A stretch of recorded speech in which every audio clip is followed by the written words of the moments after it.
संदीप जी, बहुत स्वागत है आपका।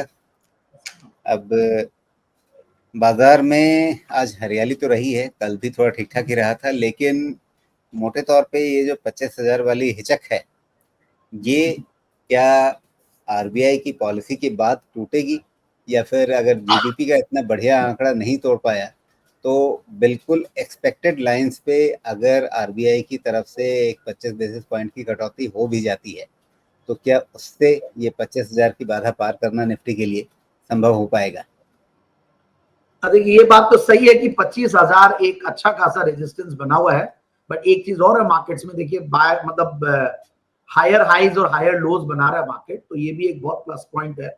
दूसरी बात ये है कि इंडिया के मैक्रोस तो एक्स्ट्राऑर्डिनरी अच्छे हैं, भले वो टैक्स के फिगर्स हो, डायरेक्ट टैक्स, इनडायरेक्ट टैक्स, अभी सर्विसेज की पीएमआई का डेटा आया, सब चीजें बहुत अच्छी है। But at the same time global cues है, देखिए इंडिया पाकिस्तान की तलवार लटकी हुई है, टैरिफ वॉर की तलवार लटकी हुई है। ऐसे देखा जाए तो चीजें बहुत बुरी होके बेहतर हो रही है, ये एक रीजन था। और मार्केट्स में रिजल्ट्स बहुत अच्छे थे। सो इंडिया के जो फैक्टर्स हो तो बहुत पॉजिटिव और बहुत सारे अच्छे फैक्टर्स ने एक साथ मार्केट को बूस्ट दे दिया। और सरप्राइजिंगली देखिए, पहले मैं लास्ट टाइम जब आपके शो में आया था तो आई थिंक जिस लेवल्स पे हम शो किए थे, इनफैक्ट इस बार काफी दिनों बाद कर रहे हैं, वेरी फ्रैंकली मेरी ही प्रॉब्लम गलती थी। बट ओवरऑल हमने देखा वहां जो हमने बात की थी कि भाई एक बार बॉटमिंग आउट दिख रहा है और लार्ज कैप्स से एंट्री लेनी चाहिए, तो पहले लार्ज कैप चले, फिर मिड कैप चले। बैंक निफ्टी ने जबरदस्त आउट परफॉर्म किया। But at the same time इतना फास्ट स्मॉल कैप इंडेक्स बढ़ेगा ये उम्मीद नहीं थी, very frankly. Small cap index देखिए आप, आज 18,300-400 के लेवल्स पे आ गया और 19,600 का हाइज बनाया हुआ। तो एक ये भी है कि सारे जो इंडाइसेस है जिनको जो एक दूसरे के सामने कैचअप करना था पिछले हाइज के सामने, वो सब कुछ देखने को मिल रहा है। So it's not that easy कि हम प्रेडिक्ट कर दे और 25,000 के ऊपर जल्दी निकल जाए।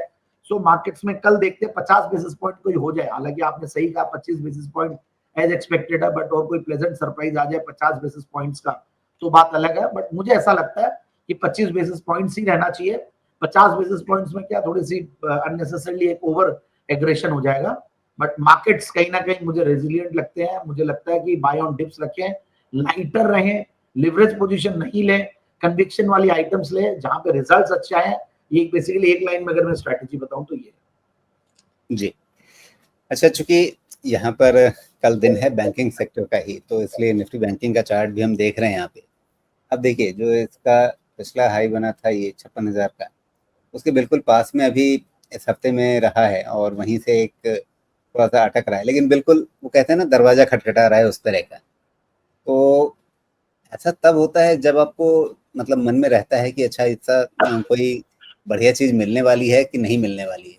अगर जो चाह रहे हैं वो मिल गया तो बहुत खुश हो जाएंगे, जो चाह रहे हैं वो नहीं मिला तो डिसअपॉइंट हो जाएंगे। लेकिन यहाँ पे मोर और लेस सब लोग मान रहे हैं कि प्रैक्टिकली 25 बेसिस पॉइंट की ही कटौती बनती है इस समय, और सब लोग ये भी मान रहे हैं कि आरबीआई उतना दे ही देगा। ना इससे ज़्यादा की अभी गुंजाइश बन रही है, जैसे आप भी कह रहे हैं कि वो ज़्यादा एग्रेशन हो जाएगा, और बिल्कुल कटौती नहीं होगी ये भी शायद ही कोई सोच रहा होगा आज की तारीख में। तो जब सब कुछ अनएक्सपेक्टेड लाइंस पे होगा तो निफ्टी बैंक यहाँ पर ये दरवाजे पे आके क्यों खटखटा रहा है? बिल्कुल सही कह रहे हैं आप। आपका देखिए, निफ्टी बैंक का रीजन एक और है कि पहले एचडीएफसी बैंक और आईसीआईसीआई बैंक ने अगुवाई की, प्राइवेट सेक्टर बैंक्स ने। फिर दूसरे बैंक्स जो है, भले वो इंडसइंड बैंक हो, एक्सिस बैंक हो, एक्सिस ने फिर भी थोड़ा किया, कोटक ने अच्छा साथ दिया। But at the same time PSU banks नहीं दे रहे थे। बट पीएसयू बैंक्स में भी देखिए जिनका वेटेज कम है उन्होंने तो दिया। अब जैसे अगर आप बैंक ऑफ बड़ौदा, पीएनबी, ये सब तो चल रहे हैं, but at the same time SBI उस तरीके से परफॉर्म नहीं कर रहा है। ठीक है, वो एक कंसोलिडेट हो रहा है, रेजिलिएंट है और बहुत बड़ी चीज है, एक हाथी इतनी इजीली मूव नहीं करता है।